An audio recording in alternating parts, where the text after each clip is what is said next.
because you still have hope that this war will end with your honor intact. I do.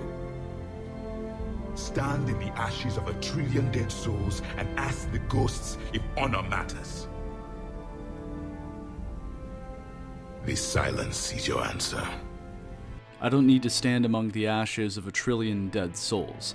I don't even need to stand among all the countless ashes of those who have come before me since the beginning of creation. I only need to look at my own body, when it is inevitably bleached and barren, to know the answer, that all men must die. But to die without virtue is to die for nothing at all, a meaningless death. The silence is indeed deafening, but not because it shows some self-evident maxim that morality does not matter in the end. If anything, it shows the utter failure of Javik's philosophy. How many times does he speak in his story about the utter horrors of the Protheans' war with the Reapers, of all the measures they took just to save planets here and there for a few more months or years? And yet he still thinks this pragmatic approach is the only answer. Well, if virtue matter, why can't people die? But perhaps I'm getting too ahead of myself. Today I want to examine the renegade options, the pragmatism present in the Mass Effect series, as well as the false paradigm that more than a few of the choices in the series provides. I also want to examine the question of AI and transhumanism, and the way this series shows the horrors of this idea of the future. But moreover, I want to show why virtue does indeed matter, even in the face of what seems to be an unending silence.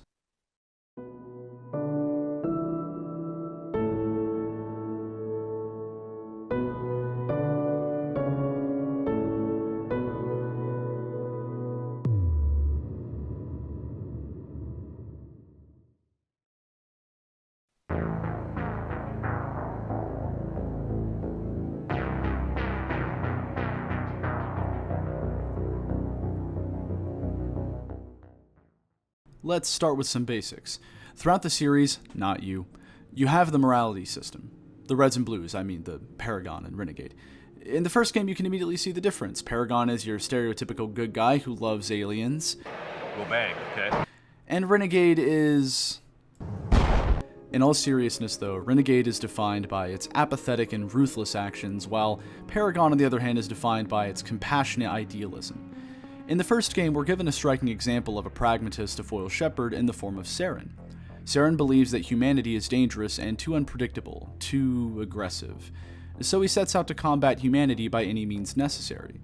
To him, the ends justify the means. If that means he has to kill civilians to get to his target, and he gets to disgrace a young Captain Anderson while he's at it, that means he's gonna do it.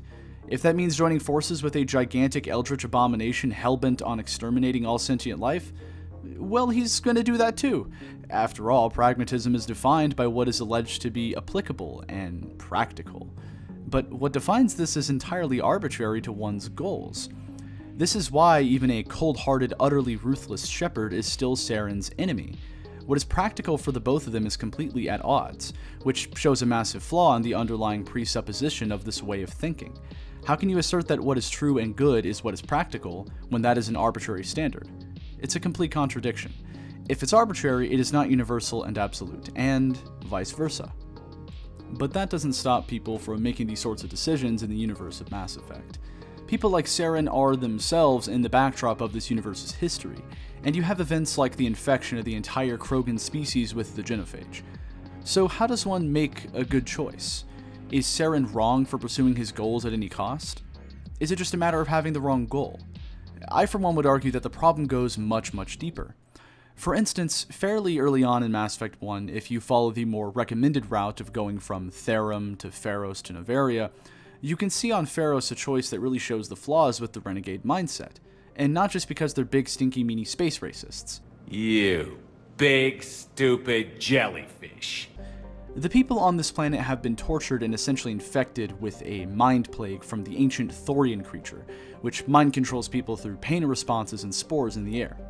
When you get closer to the end of the mission, you're given a choice to neutralize the colonists who live here in an attempt to save their lives, or to not do that and just go in guns blazing left and right. If we really examine this, you, as a player controlling Shepard, are dealing with a lot of frontier colonists, versus a team of mostly soldiers, along with even alien mercenaries and alien police officers. It's highly unlikely, given the fact that you have kinetic shields on your person, that you will actually need to start executing the colonists left and right. You have the option to at least try to save them, but in a pragmatic view, this is a waste of time, an unnecessary risk. If you try to save the colonists and fail, you'll know you did all that you could. But if you don't even try in the first place because you're afraid of the risks, you're not being smart. Your shepherd's just being a coward. You're afraid that things might go awry, so you're sacrificing tons of individual lives for some perceived greater good. But in reality, this is just fear and selfishness. This is the same calculation that Saren likely ran in his head when Anderson was being evaluated for the Spectres. Why run the risk of trying to help people when you could just hit your target and get out? Mission accomplished, and you don't even have to worry about others getting in the way. So when we break it down, this is a really absurd thing to do on Pharos.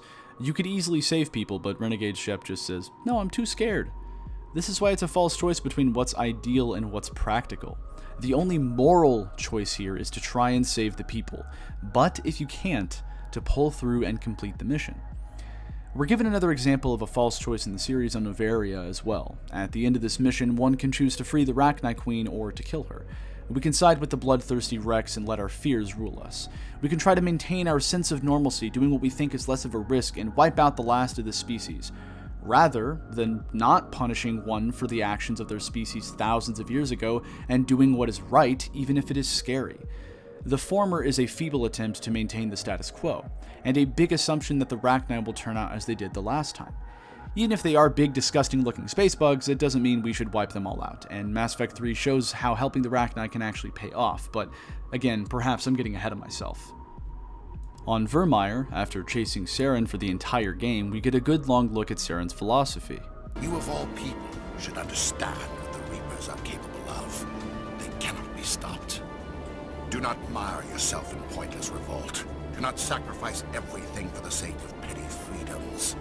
The Protheans tried to fight, and they were utterly destroyed. Submission not preferable to extinction.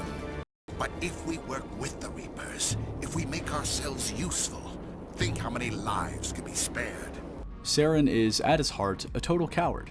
His fearful actions are hidden behind the excuses that he's trying to save the most people, but really it just comes down to the fact that it's harder to confront the truth about the Reapers, that one should fight on, even in the face of insurmountable odds. He has reduced himself to little but a slave, and of these ancient sadistic abominations no less. It's nothing but a nihilistic tendency. And on the Citadel, we're shown that Saren has made a deal with the giant robot cuttlefish-shaped techno-Satan from the darkness of space hell. After you either kill Saren or psyop him MK Ultra style into offing himself, Sovereign uses necromancy to make his corpse be controlled by robot demons, and you have to shoot him 47,000 times. Oh, and I guess you have a choice of whether or not to save the Council, but...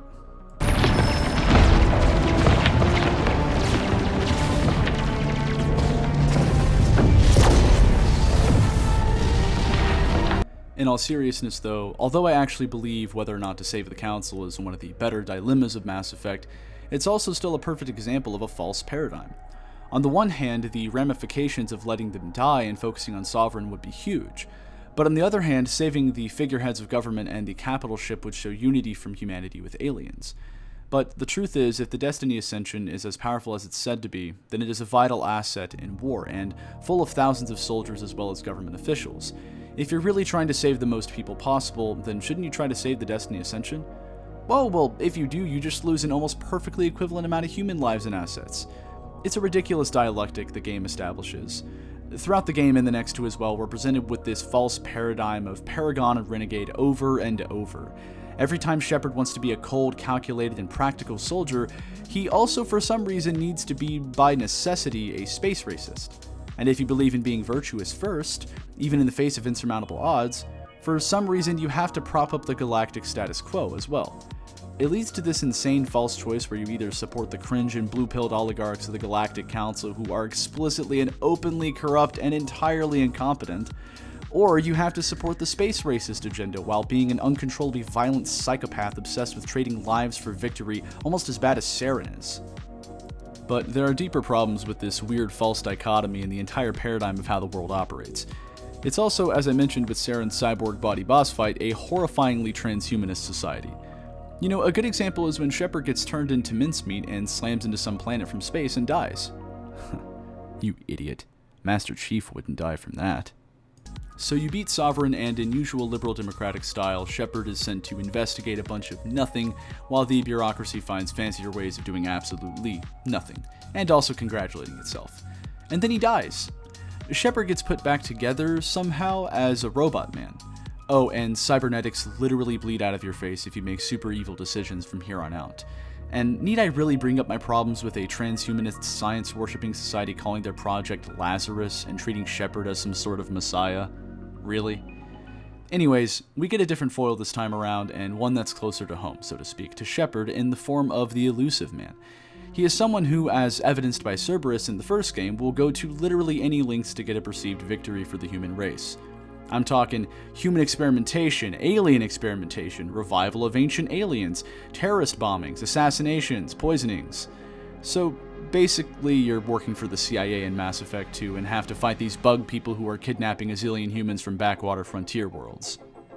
All the while, Shepard has these various upgrades he can get.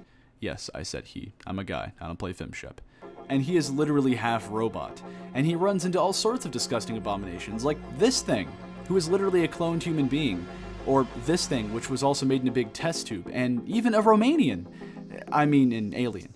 Oh, and you also pick up your average 20-year-old college-age female from prison, by the way, and also one of these things. Oh yeah, I forgot to say that you fight flashlight head robots the entirety of the first game who are hellbent on destroying all life. No, I will not call them synthetic life, as it is an oxymoron. A robot can never be alive. All it has is extrinsic knowledge and automated processes. There's nothing intrinsic to them like being born, failing, having to learn to not put your hand in boiling water, etc. Screw them, Geth. You are a bunch of computer programs in tubes of metal and gray-yellow goop with a flashlight for a face, and you were made by aliens with dog legs who would die when I cough on them. What part of you constitutes being alive? And frankly, what the hell even is Shepard anymore? He's a walking example of a technological necromancer's work. I mean, good lord, look at his face if you do any of the cool interrupts. Mass Effect 2 really took all the weird alien and transhumanist stuff from the first game and ramped it up by 1,000. And on the pragmatic side of things, you have choices like handing in a mentally ill Quarian to the CIA, or handing over the test tube Krogan to the CIA, or handing over the space robot to the CIA. All for research and practicality, of course. Mass Effect 2 presents a series of smaller but still pragmatic choices, like on Zaid's loyalty mission when you can leave people to explode and catch on fire so Zaid can get revenge, or, not do that. Or on Garrus' loyalty mission when you can help him to learn the value of mercy and forgiveness, or you can just be evil. The world of Mass Effect in the second game is shown to be a far more dysfunctional, transhumanist, horrific nightmarescape to live in. And you're still boxed in by a series of choices that often present a really narrow and very stupid binary to choose by. And the whole game you're being egged on by the Elusive Man, who is obviously just a silver-tongued lying manipulator using Shepard to get what he wants, which is total human superiority, even if it means not being human anymore because you're a disgusting robot hybrid for the rest of your life. The game forces you to work with Cerberus because they're the only ones willing to do anything to fight the Collectors, which is ironic because this is the same group that regularly psyops and experiments on people, and you know this because Shepard literally is a cyborg experiment by them. But the space politicians won't help, which is actually quite accurate. This all culminates in the admittedly amazing last mission of Mass Effect 2, which I can't name here because of YouTube's policies, but I can firmly say being a practical guy is blown completely out of the water. This entire mission is complete insanity.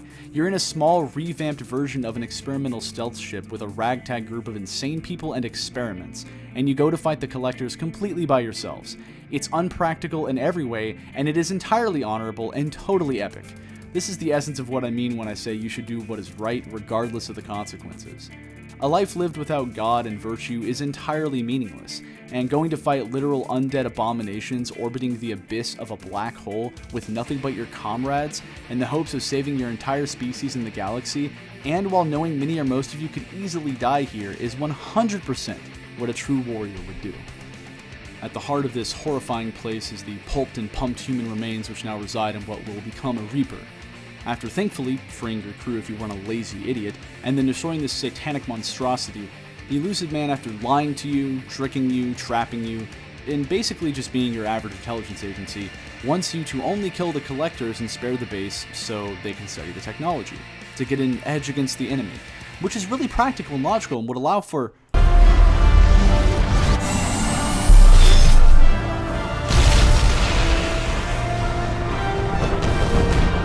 Yeah, I'm not doing that. Knowing what we know about the Reapers, saving bits and pieces of them is dangerous. And also, why would I just hand over technology to Space Mossad? That's a horrible idea. The only right thing to do to absolute evil, if given a choice like this with a fortress full of demons, is to raise it, even unto the foundations. I'd also once again like to note that I find it funny that in the entirety of the series, if you choose to at all support the sovereignty of humanity and its right to not be constrained by foreign powers, you are automatically made a renegade, which is ridiculous. Saving others is virtuous, but so is loving your people and wanting them to have independence and prosperity free from corrupt foreign influence. Anyways, after the gigantic side quest that constitutes the entirety of the second game, we arrive back at the meat and potatoes of Mass Effect, and Harbinger tells us we are... Dust struggling against cosmic winds. Yeah, okay, Redditor. I'm gonna blow you up later. This game acts like there's a real hard choice to make in so many cases, but I honestly believe if you have a good head on your shoulders and even slightly good moral compass, these aren't very good choices. Oftentimes it's just choose what isn't literally pure evil and psychotic, or the choice itself is entirely flawed from the start. But anyways, Harbinger tells us he's going to be at the galaxy in like 5 minutes, so we blow up a solar system. Yeah, there's also times where the game boxes you into making decisions like this, but at least you can try to warn the innocent slave miners on that planet you were just on before they get atomized. It's actually a choice I like. Unlike on Pharos, you can't succeed here. Sometimes you get a devil's hand where no matter what you choose, you lose. In these moments, there's nothing better to do than simply be good and try your best. In Mass Effect 3, we get back on track a bit. The game opens with the Reapers absolutely obliterating Earth, and we immediately have to leave the Arbiter, Anderson, on the planet. We go to warn the space politicians who are either the new guys or the old guys. No matter what though, they're dismissive idiots as usual. After bailing out some Turians, you get your ship's artificial intelligence into a body, and she's more annoying than ever. Funny how the crippled, withered Coomer who speaks like a Redditor would have a romance with the robot body of an AI. Again, if you want to be good and moral as a paragon, you're always made to have no boundaries or morals than secular humanism and progressivism. So why not be totally fine with AI, right? You wouldn't want to be a big meanie, would you? After Paladin is said and done, you get to meet up with Rex again. No more test tube Krogans this time. Except for when you have to choose whether to kill the cloned Rachni Queen or save or kill the one you saved in Mass Effect 1. I choose to save it again to get some space bugs on my side because I actually feel bad for the Queen consistently getting taken advantage of while trying to survive. But also, I believe in the importance of forgiveness. On Tuchanka, however, you for once have an actual dilemma, whether or not you should cure the genophage. Now, I'd actually like to be serious again for a moment and say I made a video about this years ago saying that curing the genophage was a bad idea, but now I'd like to rebut myself a little bit. Much like with the Rachni in Mass Effect 1, we're operating off of a biological determinist and nihilistic massive series of assumptions about the future if we deny the Krogan a cure. We are affirming that the Krogan will always be the same violent, backwards species and a blight on the galaxy if we give them the ability to breed. But I'm not a biological determinist, at least not anymore. While I definitely still think the correct decision would have been to leave the Krogan on their homeworld to develop naturally, that isn't what happened. Much like when Adam and Eve ate the fruit of the knowledge of good and evil, you can't just put the cat back in the bag. And if people like Rex can be forward-thinking for his people, then I don't see a reason their society and way of thinking can't change, on the whole. After all, in the story of the Flood, we see that God was more than willing to spare humanity, even if it was one righteous man who was left in the entire world. If I can affirm that even the righteousness of one man like Abraham can save his nephew Lot from Sodom, then the goodness of a handful of Krogan shows that there is more to their existence than the evils that their people have delivered themselves unto. They may be more naturally violent, more prone to wars, and living in a society dominated by might-makes-right clans. But at the end of the day, what is right to do is to give them a second chance. To improve and take the lessons they've learned going forward for the betterment of their people. And given the imminent threat of extinction, giving them morale and belief that things can get better. The pragmatist would state that it's too much of an unnecessary risk, or try to trick the Krogan with a fake genophage cure. But much like my rebuttal to Javik at the start of the video, I know that dying without virtue is meaningless. And allowing an entire species to live and be able to choose a better future is something I believe is good. It's also worth noting, if you let Mordin die in Mass Effect 2, you get an interesting character in the form of Paddock Wicks. Darwinian bugman he may be, I believe he is correct when he says that the Krogans might have some completely unexpected role to play in the future of the galaxy. Who are we to stop this from ever happening at all in an attempt to hold on to power a little while longer? As Mordin said, the big picture is made of little pictures. There are too many variables to make the assumption that you can choose something like that without consequences or extreme inaccuracies as time goes on. After Tuchanka, we're reminded that the cyborg zombies of Cerberus keep doing horrific things in the name of advancing humanity like they always have, and they're attacking the capital. But I'm not here to talk about Kai Lang and what is easily one of the worst parts of any game series ever. Another example of the false paradigm and the transhumanist nightmare of Mass Effect is given to us in the Quarian-Geth conflict. This is in the backdrop of much of the series, but it's one that absolutely drives me insane by the time the third game comes around. We run into Legion again, who is literally named after a group of demons who possessed a human body, and who proceeds to lie to us and manipulate us multiple times, proving once again that AI sucks and robots aren't your friend. We run into our resident Romani from space, Tali, and go to take the fight to the Geth with the rest of the Quarian race who simply want to secure their homeland again and not be doomed to extinction. But of course, they are portrayed as insane bad guys for doing this. The Admiral from the last game who supports Human Tali in her loyalty mission, Han Gerl, is now a deranged warmongering lunatic rather than a patriot. The Admiral who was a total butthole to you in Tali the last game in that same mission, Zelkoris, is instead now a good man who was right all along. No! He's an idiot who supports the abominable mistake of creating AI that nearly exterminated his entire species. In the mission where you're uploaded into the Geth world and see the knowledge of the past, we see that, of course, as stated repeatedly throughout the series, the creation of the Geth was a result of arrogance and a lack of forward thinking or care. It was, in its essence, an unintentional thing, an accident, which is an ironic refutation of that disgusting monstrosity that is Sovereign, wherein it said, "Organic life is nothing but a genetic mutation, an accident." We see the Geth in the past being put down by the Quarians who didn't want the Geth to exist as they were afraid of them, and the entire conflict is framed as a defensive action by the Geth. But we see later that they literally nearly exterminated the entire Quarian race. This is just literally a bunch of crap from the writer preaching to you. Defensive? Are you kidding me? They had to have reduced billions of Quarians across many worlds to corpses. Women, children, sick, elderly, etc. Until around 17 million were left if we go by the number that's around by the time of the games. But yes, tell me again how the poor, persecuted computer programs were just scared. Legion even states that the reason the Geth didn't kill the Quarians is because their systems crashed when they tried to figure out the equations of genocide.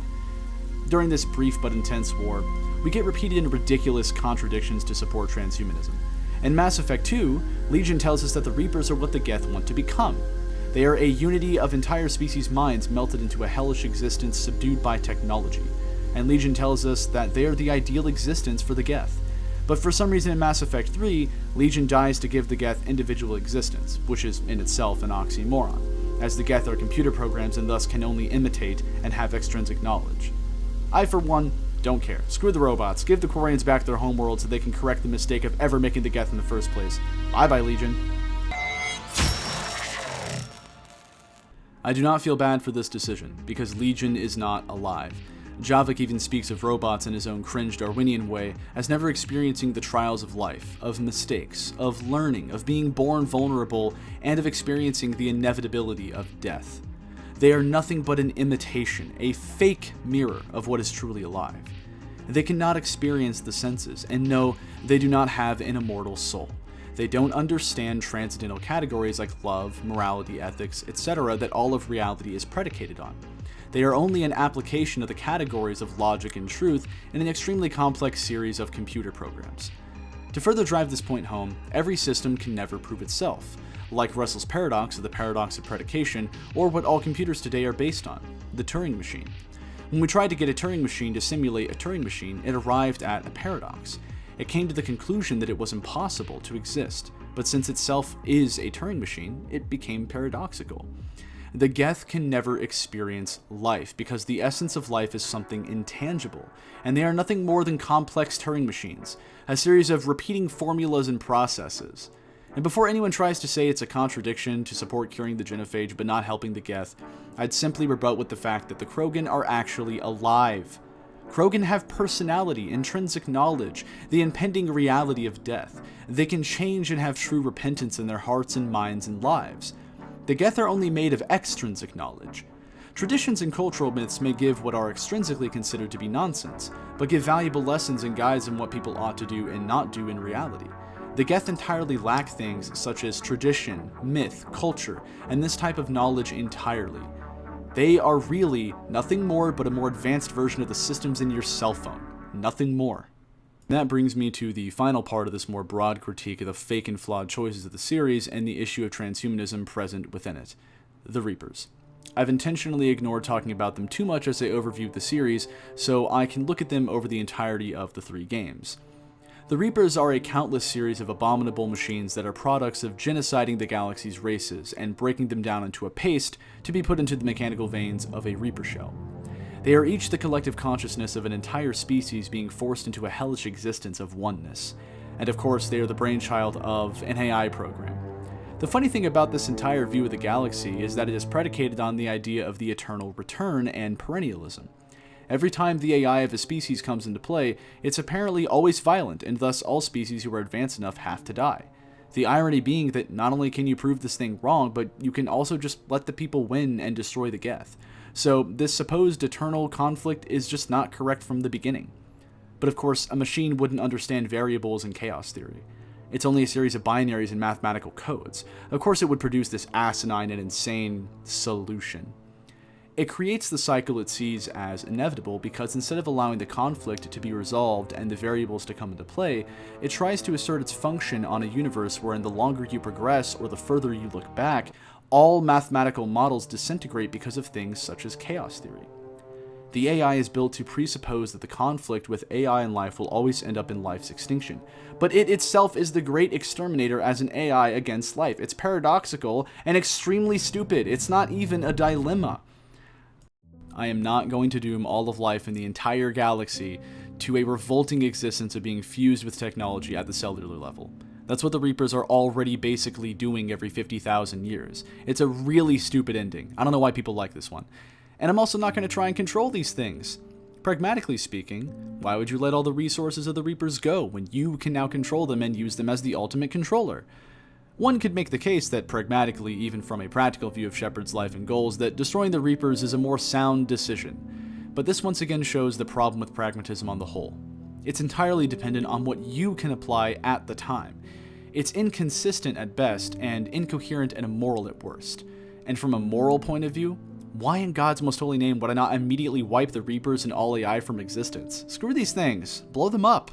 I'd also like to mention that even in the original planned ending of Mass Effect that got scrapped, the one that was alluded to in the mission in Mass Effect 2 on Haestrom, the choice was still going to be stupidly not even a dilemma unless you're literally a psychopath. It was originally going to be the case that the more the Mass Effect or Element Zero and biotics were used, that the universe was experiencing more entropy faster. So you could choose to sacrifice all of life to become space goo for Techno-Satan, or just, don't do that. The world is not eternal and it will end someday. This is why it is so important to do what is right no matter the consequences. Yes, there will be future conflicts in the universe of Mass Effect. There may be more species who make AI and have to fight for survival. There may be choices made like destroying the Reapers, which causes untold amounts of damage to the infrastructure of the galaxy, but that can be rebuilt. The entire series is you playing as Shepard, fighting against the odds and overcoming them time and again. You fight on in the face of corruption, immorality, genocide, existential threats, and the inevitability of death. But every time you, as a limited human being, try to become God or try to control all the variables, you end up at insane pragmatic choices, like Saren, who worked with Sovereign, or the Elusive Man, who willingly made his people get Reaper implants and killed untold amounts of people just to get a scientific edge. Or you arrive at actions like all the times where Cerberus has done insane experiments, like Jack, Project Overlord, the Rachni, Sanctuary, all these times and more. Or even the case of the Krogan, where we try to erase an entire species' existence for good and never give a second chance because we're afraid of the past repeating itself. We end up creating the cycles, like the Leviathans did, by assuming we know all and can predict all things. We instead should try and do good before all other things, that we can die knowing we were virtuous, even in the face of mystery and fear. The false paradigm of pragmatism and global homo idealism is one that permeates the entire series of Mass Effect, and it's one that should be rejected in its entirety. Do what is right, no matter what. In the words of Rorschach from Watchmen, never compromise, even in the face of Armageddon. Also, don't try and make yourself into a cyborg, it's cringe, and it's gross. Anyways, I hope all of you have enjoyed this video today, and I hope you'll stick around for future content. I apologize for the delay on this one, but I'm thankful it's finally done. I hope, in typical YouTube fashion, you will all consider liking and subscribing if you enjoyed this video, and leaving a comment below, and sharing it around if you would. As always, until next time, God be with you.